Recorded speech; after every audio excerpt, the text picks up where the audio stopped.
Hey Fixers, I'm Dr. Jeanette Benegas, the owner of Fix SLP, a grassroots advocacy firm here to challenge the status quo in speech-language pathology by driving real change from insurance regulations to removing barriers that prevent full autonomy like the CCC. This podcast is your space to learn, engage, and take action in the field of speech-language pathology. We don't wait for change, we make it, so let's fix SLP.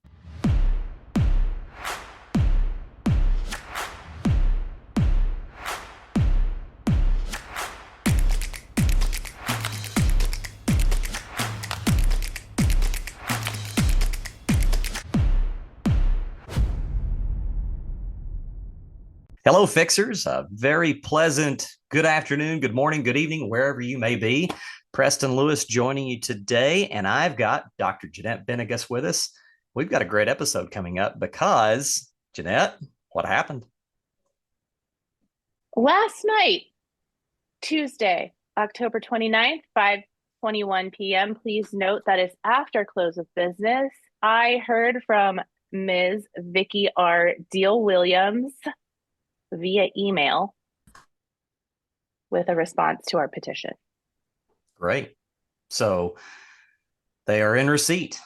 It has been transmitted to the board for their consideration at their next meeting. Unfortunately, they already met after they got our petitions. So this is kind of a delayed action, and they meet, is it quarterly, Jeanette? They meet quarterly. So in a few minutes, when we start really digging into this, I will give some thoughts. I will give some facts. I will give some things that will be included in the email response I will be sending back probably today. Okay. So that's to come. Early. That's to come. Mm-hmm. We've got also a meltdown in the minivan line, or what do we call it? The meltdown in the minivan? I don't know. Cry your heart out. Minivan meltdown. Minivan meltdowns. It's when you call and you've got to, give us a clinical story. You've got to give us your ASHA encounter story or anything. It could be a bad insurance company, a funny story, but we want to hear from you. And we had a great one this week from Alabama. So let's hear it. So I just want to tell you what happened to me. Most people don't understand what I'm talking about when I try to explain it. But anyways, I received my C's the day my daughter was born. Actually, I had gotten an email from ASHA. I had finally met that goal, obtained them, everything. So that was in 2016. I know that New Year, I did not have to renew on ASHA because I had just paid a lot of money for 2017. So in 2018, I guess I went on ASHA and paid the fees. This is where I'm kind of confused. But for whatever reason, I was confused. I thought that you only had to pay your dues at the same time that you report your CEUs, which is every 3 years, to ASHA. Mind you, I still received my CEUs and turned them into the state of Alabama, which is 12 hours every year, and paid my due to the state of Alabama. So I still maintain my state license. Well, so it's the end of December, and it's that time to renew everything. I thought it was time for me to renew my CCC. So I go on ASHA to pay that fee and turn in my CEUs. And come to find out, the year before, they took away my Cs because I had not paid my dues. They never tried to contact me through the phone, through a letter in the mail, nothing. I did eventually go through all my emails. I mean, you know how much junk email we all receive. Well, they did send me an email in March of 2020, or actually it was January of 2020, saying I had until March to complete my CEUs on top of paying like a late fee and turning in my monies, and they wouldn't take away my Cs. Well, I didn't see that until December. So anyways, I was under the impression I still had my Cs. Luckily, where I was working did not require my CCCs, but I was signing CCC. I had no idea they were taken from me. You would think that take something like that from me, they would have called me, sent letters after letters, because it is so much importance. I mean, it's not something you send one little silly email over. Anyway, so they taken it, and I'm ranting to you because it makes me angry.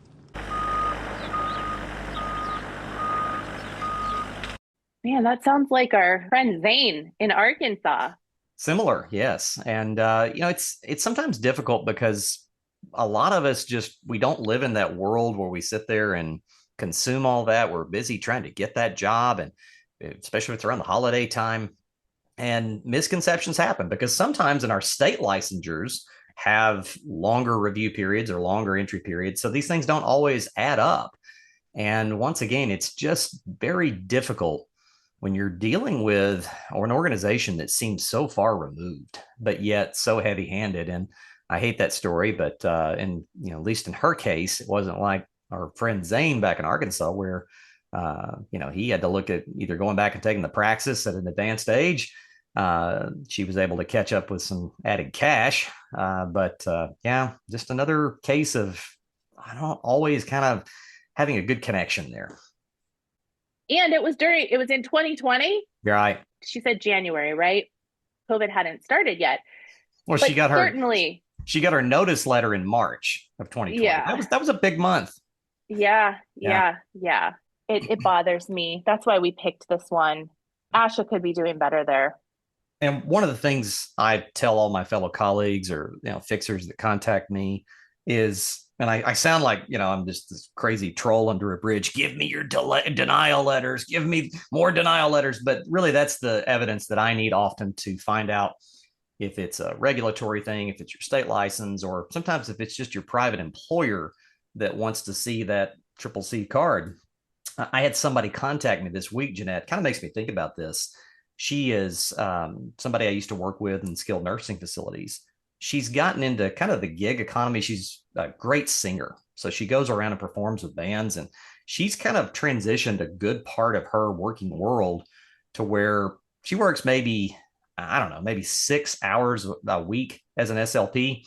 And the rest of the time she's out performing and singing and doing a fantastic job. And she pointed out to me the other day that her employer wants her to have her CCC. And she said, I'm going to have to work for like 2 weeks worth of pay here in order just to pay for that membership. And we are in a place now, especially with our wages being so stagnant and our field being pressed so hard, where some people have had to get into other lines of work or a gig economy. All the more reason having some sort of conversation about how we do these things with membership versus this certificate. It's why haven't these conversations been happening? And I feel for her, and I'd actually like to have her on the pod sometime. She's incredible. So that would be great. Yeah. I'm working on it. She has her own pod. She's kind of like a celebrity locally. So yeah. Kind of like you, Preston. I don't know about that. No, nobody throws things at her. People smile when she shows up. They don't, say, oh my God, here he is. We'll jump into it here in a minute, but I do want to start addressing this out loud to our community who is listening. We put in an immense amount of work. We are not asking for accolades. This is not woe is me kind of thing, but it is clear that the amount of work that this team puts in order to keep up this pace and in order to continue the quality work that we are doing to make changes, we have to get paid. And so one of my priorities over this next year is to find funding for Fix SLP outside of the SLP's pocket. We are not coming to SLPs to fund us. I am getting very creative. This week, I cast a very wide net. With that, we are looking at some advertisers. I want to make sure everybody knows that when you start hearing ads on this podcast, and it will be coming this year, very carefully selected ads from businesses that will make a difference for SLPs. The one that I'm working on now is a solution to a problem that many of you have identified. It will hopefully save all of us money if we choose to use the company. I'm hoping to hear from them in the next week. And so I want people to know that I am committed to getting our team paid for their work in a way that doesn't cost anyone money and with solutions or ads that perhaps will help people. I'm committed to finding more funding for this movement so we can do more. And like you said there at the start, I don't want to trace over it too much, but I added up when we had 1 or 2 pods ago where the free CEU tracker was offered up and has gotten a lot of traffic on the socials, a lot of clicks there. That's, $38 a year, I guess, if you add up. No, it's free. No, no, no. I'm talking about if you were to pay for it. Oh, right, right. If you go buy it from Big Daddy, you're going to pay $38 a year, I think. And Yes. Well, if you're not a member, so it's 38 for you, it's 28 if you are an ASHA member. oh, okay. Well, Yeah, that's why you see so 38 because you're yeah, not a member. so okay, $28 for a typical person, or if you're walk differently down the pathway like I do, it's 38, whatever. And then the other thing, which I won't give away what it is you're working on, is a money saver. So I added this up in my head the other day. I'm like, there's $50 right there for an SLP that can take advantage of this just by having the knowledge and engagement of being a fixer. So that's what we're trying to do to help that working class SLP. And I commend you, Jeanette, because I know every day my phone will blow up and she'll say, I'm going to do this. And I'm like, whoa, that's great. That's great. And I'm like, man, she's so busy. Well, she's doing everything. So great job as always. We just get that mortgage paid every month. There's not extra right now, but it's every month. It's just we slide right in. So as long as I can maintain this pace, I will, but I know it's not going to last forever. The minute I have to dip into my savings to pay that mortgage, my husband's going to be like, get your butt back to work. Yeah. Yeah. We all have our responsibilities. So I'm doing just enough feesing, just enough PRN to just make it happen. But Christmas is coming, so I'm afraid I'm gonna have to work more, probably. We teased it enough earlier. Our 6,000 petitions have finally earned a response from high on top of the Oracle. Vicki, CEO, sends us the email, and you're sharing that on our screen now. Jeanette, do you want to go ahead and tell us what Vicki have to say? Dr. Benegas, I'm writing to inform you that we are in receipt of your petition to amend ASHA's bylaws and have now verified ASHA membership of petitioners. The petition will be forwarded to ASHA Board of Directors for consideration at their next meeting. Vicki. Okay. I have so many things to say, but do you want to start? Because I have a feeling once I start talking, you will have to pull me back. Okay. We will have to cut stuff because I'll probably say things I shouldn't say publicly. You want to go first? I'll take a few comments. First of all, I am appreciative that we did finally receive a response. It was a bit outside of the 30-day window. And that's, I'm not going to try to pick at that, but it was a little belated. Also, as we might have previewed earlier, there has already been one board meeting since those petitions arrived. So I don't know if the minutes have been approved or if that was even discussed, but the opportunity was there. So now it's going to be a while later until, there is some sort of communication about that or, any agenda item. But we look forward to that. And the last thing, and I know you're going to bring this up too, but I want to beat you to it, which is, the comment that we have confirmed that these are all ASHA members. And, this took about a 34-day response turnaround. And Jeanette last night pointed out, we did that in 5 days with like 6 people or 4 people. Mm-hmm. It was a lot of work to go in and confirm all those ASHA memberships, but we did it. So we've heard from them. Their immense resources were worthy of the, perfunctory email back here. And so thank you. What do you got, Jeanette? Deep breath. Big breath. First of all, I am thankful that she responded because I did not want to have to take the next action. We knew what was coming next. So good. Thank you. Thank you to Ms. Vicki Deal-Williams for sending that response. There is no excuse for being late. I am sorry. No, I'm not sorry. There is no excuse. They received that petition via email, and she responded to my email that she received during business hours on September 25th. That was a Wednesday. I sent that email before I walked into UPS and sent the 800-page document that arrived at 10:05 a.m. in Maryland on Thursday, September 26th. Thing number one, we asked for a 30-day response. We sent 5,805 signatures. We collected just over 6,000. There were more of you who wanted to sign who could not. For maybe you were a CF, maybe you're a student, maybe you had your CCC or don't have your membership. Maybe you tried to get in and we had already closed it. There are more people behind this petition than the 5,805 that we sent in. In the last 30 days, this account has had over 1.2 million views on Instagram alone. There is no excuse for making ASHA members wait 34 days for that response. That response could have been sent on Friday, September 27th. We have received your petition. We are verifying signatures. That's thing number one. Don't make us wait 34 days. Thing number two, you have every resource in your power to verify those signatures. We sent names, we sent ASHA numbers, and we sent emails. If we were able to do it manually with 5 people in less than a week, with over 250 emails that we sent out for follow-up, sometimes back and forth with some of those, and we still got 5,805 signatures out in under a week, there is zero reason with 300 employees and access to everyone's name, ASHA number, email, whatever. They have way more data on us than that you couldn't verify that. Give me a break, okay? Give me a break. This is them dragging their feet because they know if they do this, it will bankrupt them, period.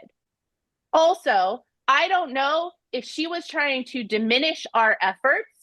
I don't know if she was trying to be petty or if she just didn't realize what was in front of her, but it has been forwarded to the board for consideration is okay? Because in their own admission to the bylaw that they didn't pass, they had a Q&A. And you know what that Q&A said? The board does not vote on bylaw amendment petition. The board does not have a right to vote on a 2% amendment petition. They don't have to consider anything. Per their own bylaws, we made the change.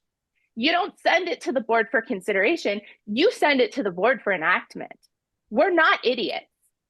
And so for her to say to me, we've sent it to the board for consideration is period, end of story.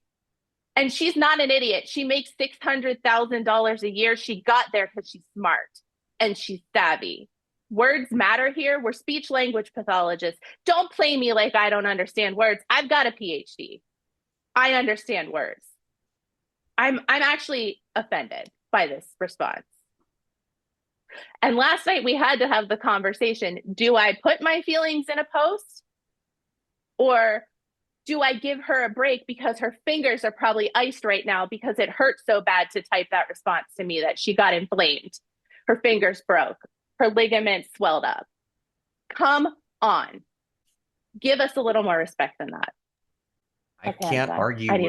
It's righteous indignation. And to kind of step back for a moment, I'm reminded, I had a conversation with a colleague about 2 weeks ago, and she's very intrigued about what we're doing. I think she recognizes, of course, value that's in ASHA. We all do. But she made a point, and this is where I think it's great to think, in 1 week, you harnessed over 2% of the membership in 1 week. And you've got this, just incredible energy out there in this movement. Why would you not want to coalesce with that? You don't have to agree with every aspect of it, but why wouldn't you want to bring that in and say, wow, we've got people that are motivated to do things and are putting boots on the ground, who are contacting legislators, who are changing policies, who are advocating for the working class SLP in ways that ASHA just frankly sucks at. And let's use that. Let's find a way to do that that's still, perhaps congruent with our goals, but maybe we, work on some things and change some things in a longer term picture. But there's none of that. It's just like, well, we can't be bothered by the rabble out there. That's run along, children. And it's demeaning. And I think that the principles involved, for me, it's not personal, but it's like you're supposed to be the people at the top of the profession. You're supposed to be the leaders. Earn it, own it, act like the responsible adults in the room and the people that can say, hey, let's bring this together and work together and not just have this petty response, because this is doing the exact same thing you did with audiologists, and that didn't go well. That's my take. Yeah. So here's my response. I haven't written it yet because it is 9:40 a.m. It has been just over 12 hours since I received this, and I was sleeping for a lot of that time, but I did communicate with the lawyer last night. The response will be the next scheduled meeting is not until February of 2025. We aren't waiting that long. We're not. We can take action, and we have a right to. We can do this civilly, or we can do it not civilly. We tried to be civil 13 months ago when this movement started by sending letters to the board, and we were ignored. We had to get rowdy and a little less civil. So we are going to try to continue to be civil with this. If we don't get the response that the 1.2 million viewers of this movement want, then we won't be civil. What the next step is that the ASHA board can have conference calls and virtual meetings throughout the year. This does not have to wait until February of 2025. It can happen next week if they want to schedule a meeting. So I will suggest to Vicki that with, nearly 50,000 followers of this movement, a top 100 podcast, multiple views across multiple platforms, we are going to request that the ASHA Board of Directors have a virtual meeting or conference within the next month to discuss the next steps. We want it to happen before Christmas because I don't want to hear that now it's the holidays. And waiting until February is not acceptable. And if they don't honor that request, then we'll talk to the lawyer about what happens next. Well, and it's salient as well because memberships are due for renewal on December 31st. So, there are membership options. We can talk about that a little bit today, but this is all the more reason this is very germane to the conversation we're having. It obviously is relevant to that 5,800 plus, which I used the number 6,000 earlier. If we'd left that thing open for another 6 hours, we'd have bumped to 6,000, but we had a target. But, over almost 2.5% of the membership there is saying in a short amount of time that we need to look at some things. We need to examine how this is charged to us. And is it equitable? Is it financially transparent? These are conversations that should have happened years ago. But now that it's here, slow walking this thing doesn't do anybody any good. And really, how this happened was the last lawsuit they were embroiled in. When they were sued for tying the CCC and membership. And so they flipped it. Mm-hmm. They flipped it, and this is the result. So, listen, nobody wants a lawsuit, right? Nobody wants that. But it doesn't appear to me that they win these things very often, right? With audiology, these are things that they are not winning. So again, let's do it civilly. Let's save SLP money, because who do you think if there's a lawsuit, where's the money coming from that ASHA has to use to fight its own members? Its members, right? Let's figure this out in a way that makes sense. It's like we were saying earlier with the people that are involved in this pod. Everybody's got their own individual skills. And there are some things that ASHA does elegantly and beautifully. And focus on those things and find these other areas where you haven't done very well and work collaboratively, communicate proactively, have a conversation. Right now, I can imagine that there was advice that was given by counsel months ago that said, don't touch these people at the 39.5-foot pole. Stay the course. Do things the way you've always done because, hey, let's face it, it's worked out real well financially for some people. But you have to face reality that your profession has got some things in it that are just withering on the vine.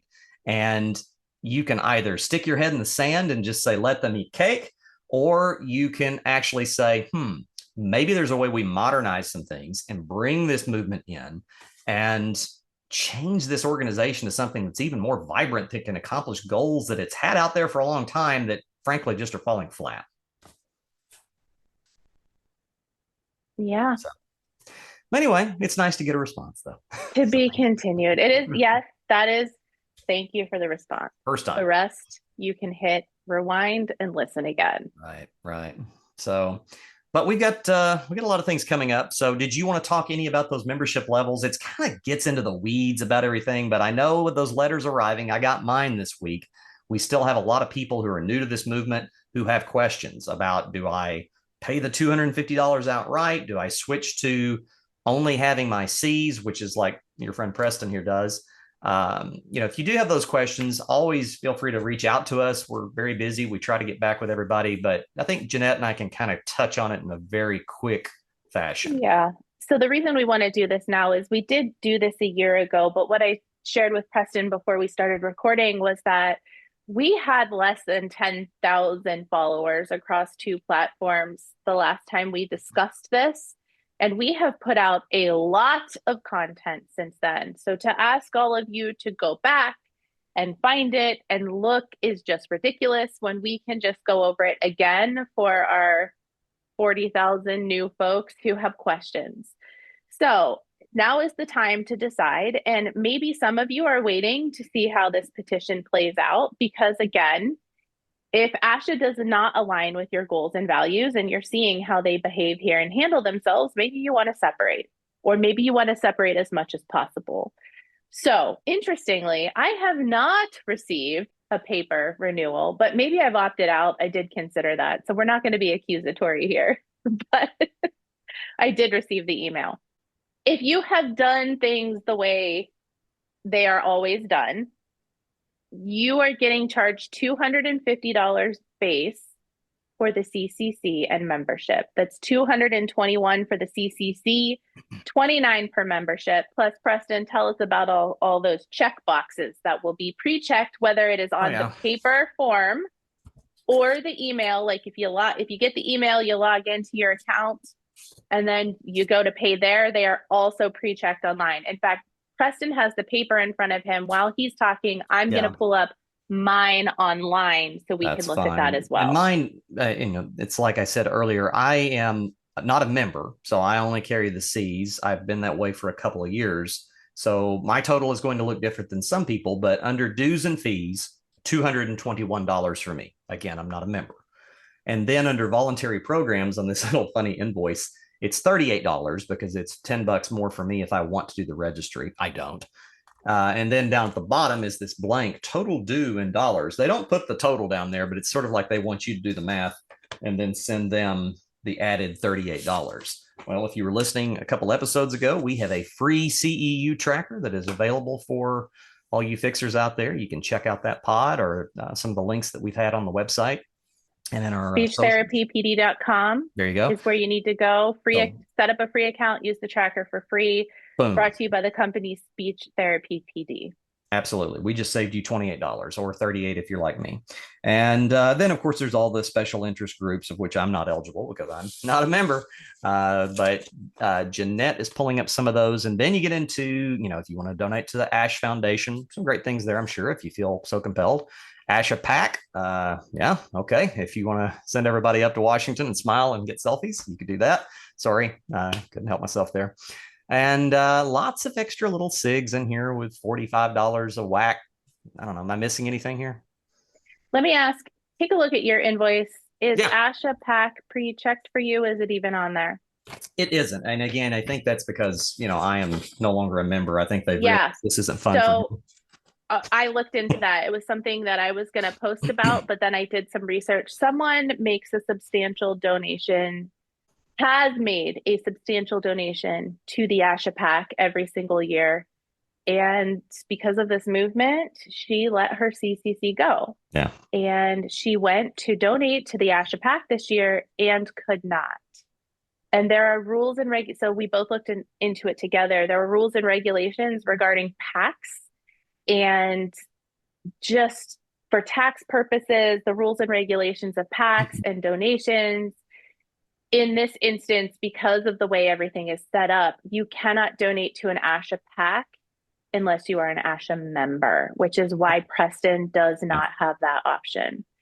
So if you are going to continue on doing things the way that you've always done them, you either need your CCC or you want your CCC, and you wish to continue carrying membership, you should pay the $250.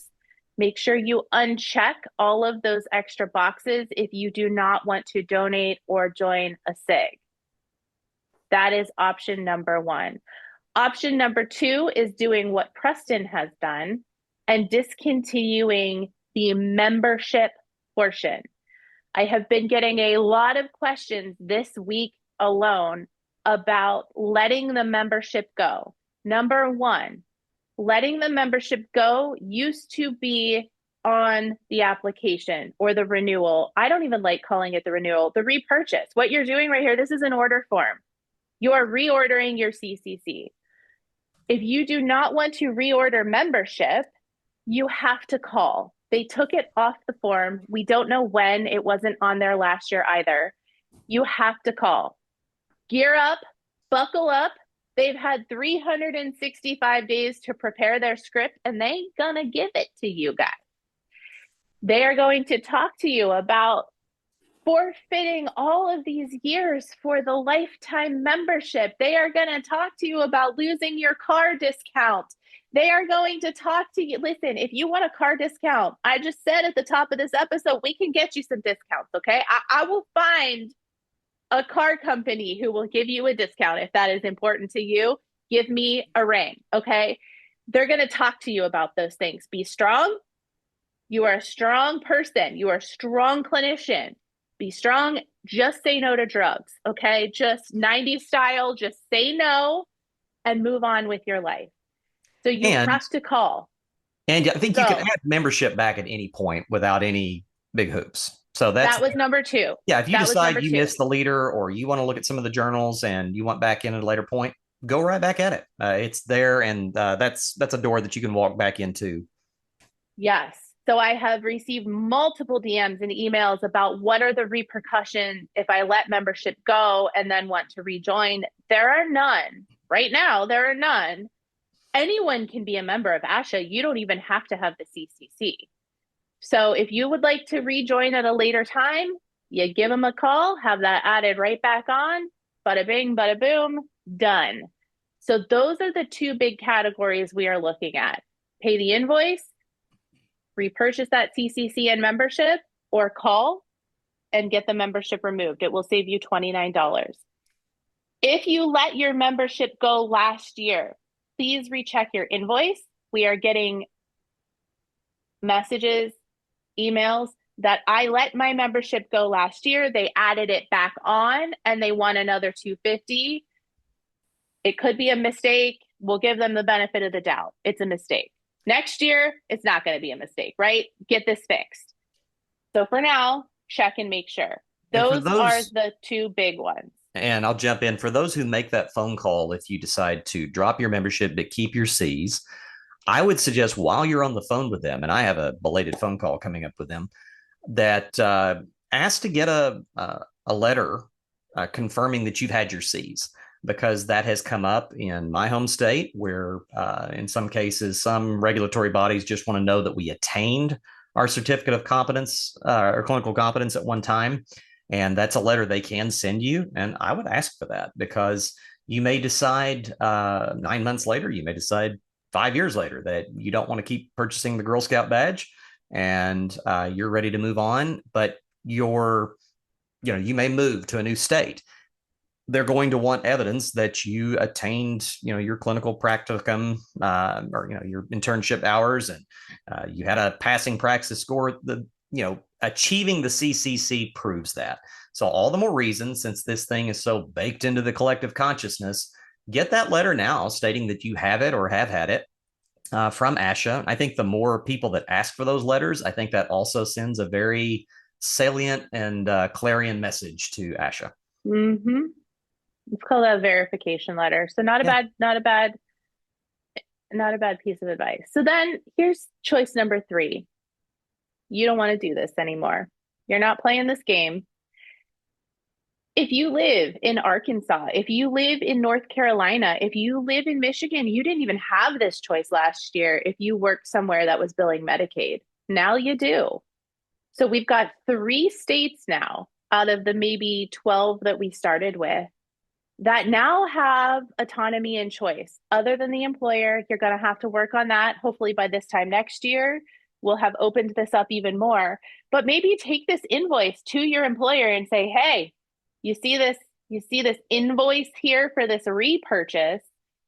Here are the things, and we have some resources at fixslp.com. Would you please consider taking this off my job description? We also have the FixSLP mega spreadsheet at fixslp.com. The CCC requirements are pinned to the top. You can scroll down on your state, so your state then falls right underneath it, and you can compare. So showing the employer, look, all of these things are the same. Or in our state, it's even harder, so this is a redundancy. You can show your employer that. And then the regulations are linked up as well on our website, because don't ever take our word for it. There have been mistakes. We are very clear about that. Please double check for yourself, but that is a way to ask them to remove that job requirement. If they say yes, if you're able to go ahead and drop the CCC and you want to, you have 2 ways to do that. Number 1, just don't renew.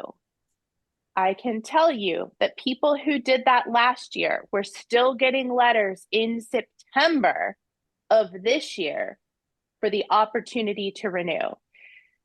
So if you don't renew and you take that option where you just don't pay, you are facing emails, potentially some phone calls for the next year.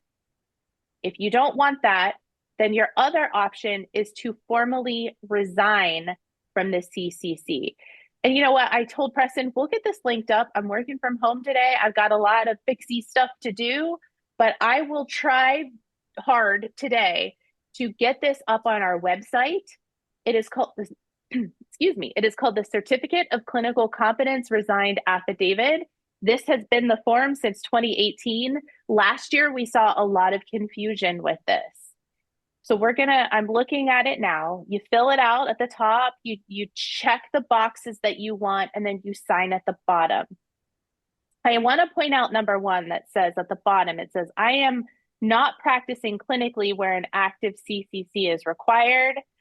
I do not mentor or supervise a clinical fellow. I do not provide or supervise clinical services. That is, and then what it says is, I will pay annual membership fees upon receipt of the annual invoice.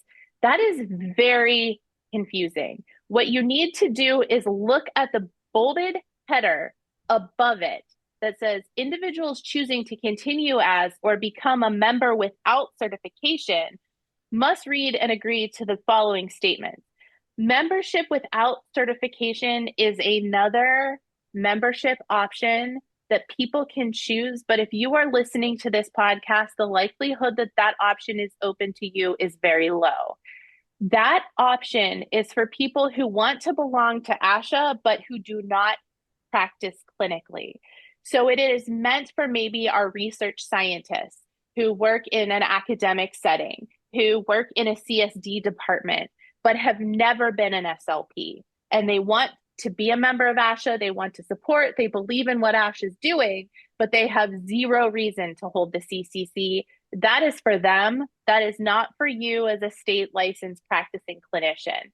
And so you're not choosing that option. It's the option in section 1. I wish to resign my certificate of clinical competence CCC, and number 1 is continue my affiliation with ASHA as a member without certification. You're not choosing that box. What you're doing is checking the last box. Change my status to not certified. I do not wish to join ASHA as a member without certification. That is the one that you are choosing if you fill out this form. The rest of it doesn't apply to you because you are still practicing clinically. Remember, ASHA is not a regulatory body. They cannot stop you from being a clinician. If you are not a part of ASHA, if you don't hold the CCC, if you don't hold the membership, their code of ethics doesn't even apply to you. Your state has their own code of ethics. In fact, one of the state teams that we're working with right now, or that we're looking at launching soon, we were going through their state regulations, and their state regulations said you have to abide by the ASHA code of ethics. That's not even appropriate. The state can't even do that. If you're not a member of ASHA and you don't hold the CCC, the ethics don't apply to you. So anyway, something to get cleaned up in that particular state is we need to get a code of ethics for the state. But anyway, don't let that last section scare you. It very clearly says above what it's for, and that is not for you. You can go ahead and sign it, date it, send it in, and then they will not bother you. So if you're sure you don't want to be bothered, fill out this form. We'll get it up on the website. You're good to go. Well, Jeanette, before I have to go today, because I have some patients that are waiting on me, a little bit of a look ahead. Tomorrow, I'll be on a meeting, and I think you may be joining me in the state of Delaware about some of the licensure changes that are going on there. Fix SLP is on the agenda there due to some correspondence that we've had. So we're continuing to follow that situation. Our state teams continue to meet. Jeanette's out there finding people who can be sponsoring partners of the podcast. There are a lot of positive changes, and I look forward to updating on a few of those next time we visit. Yeah. Membership week this week. This is a Monday you're hearing this. We're going to be talking about these options that we just reviewed. As always, if you have questions, let us know. If there's something you want to hear about, let us know. I will give one more thing. We have had a huge influx of requests from people asking us to post their petition or their effort in their state. We are here to support every effort. However, that does not mean I am going to share your effort if it is not well planned out. So by me saying, this is the information I need for our team to discuss this, this doesn't mean that I don't want to. The team has met. We have pulled together some questions and some standards that we want to look at before we share. So that way our fixers know that when we do share someone's effort, even if it's not one of ours, that we've at least taken a look, and it was not that the others aren't worthwhile, but it was at least planned enough to know that this is something that we're supporting and that we're behind. So please don't be offended. It's not you. We're just getting a lot of those requests, and that would be all of our content. If we shared those things all day long, it's all you would be seeing. Also, at this time, and this isn't we will never do this, but right now there are state surveys going around related to Medicaid that ASHA has put out in conjunction with the state association. There are a lot of state associations who have chosen not to engage with us at this time. That's fine. We're not going to be sharing their stuff. If a state association isn't engaging with us, we're not going to be helping to promote them. That this needs to be a joint effort. But number two, we are at this time not going to be sharing the efforts of ASHA for all of the same reasons. And so we have been asked to share some of these surveys, and while they are important, Medicaid does need to be addressed. Reimbursement absolutely needs to be addressed. ASHA has the ability to email 250,000 plus people. They can go ahead and do that. They aren't going to get to use our platform to reach all of you because obviously we're doing a better job at reaching clinicians. They don't get to have their cake and eat it too. If they're not going to engage with us, they're going to diminish our effort. We will not be sharing their efforts. That's just how it has to be right now. That doesn't mean in the future we can't join together and do something. But for now, until there's a conversation, until things are going the way that clinicians want them to go, we just cannot do that. So hopefully everybody understands that. But again, we have been getting a lot of requests, and it doesn't mean we won't share some of those. We just Yeah, I have a phone call today at 2:30 out of an issue that's happening in New York that I think is very valuable. So you may be seeing that. But again, we just need to do a little vetting and then we can put that kind of stuff up.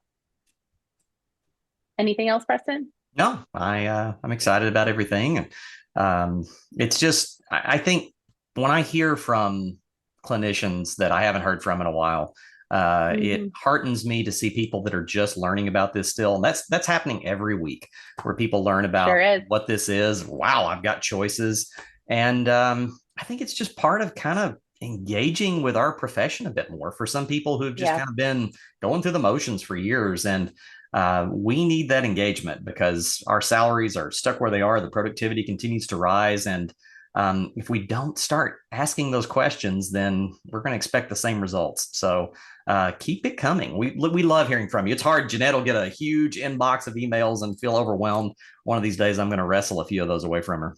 But I need help, you guys. yeah, I would love to hire an administrative assistant. And we volunteer to do this, and so there are some weeks where I can really put my fixer hat on and just come at things with a charge. And then life happens, whether it's family or health issues or work just picks up, and so some weeks I don't hit it as hard as others. But keep that conversation coming, and if you've reached out to us.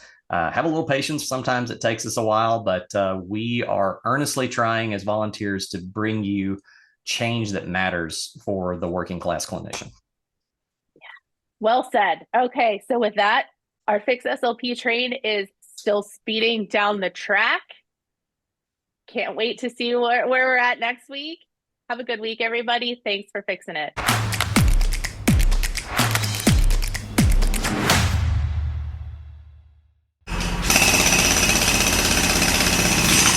It's all the more reason right now. I'm excited to see SLPs asking questions, whether it's, do I have to pay $250 a year for a Girl Scout badge? What are my options for private practice? I love the conversations that take place here, Jeanette. It's ways to help the working class clinician. Love that. That's why I have ex-mayoral candidate Preston Lewis on this podcast. That was 10 years ago. I was holding very one of my mayoral green signs. of you.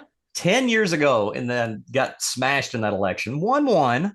But I still wake up in a cold chill now and then thinking about that. It's okay. Everything happens for a reason. If you would have won that election, you probably wouldn't be sitting here fixing SLP today.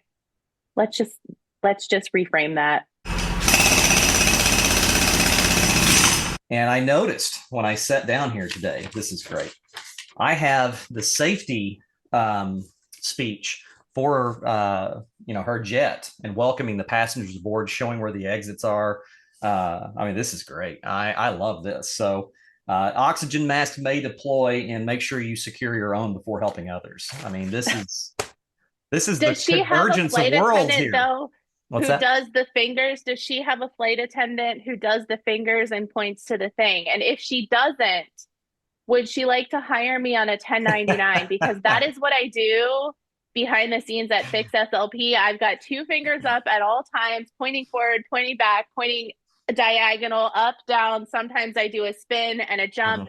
And I can do this in real life because muscle memory and probably ligaments were damaged. Sometimes when I jump, I then land in my right split.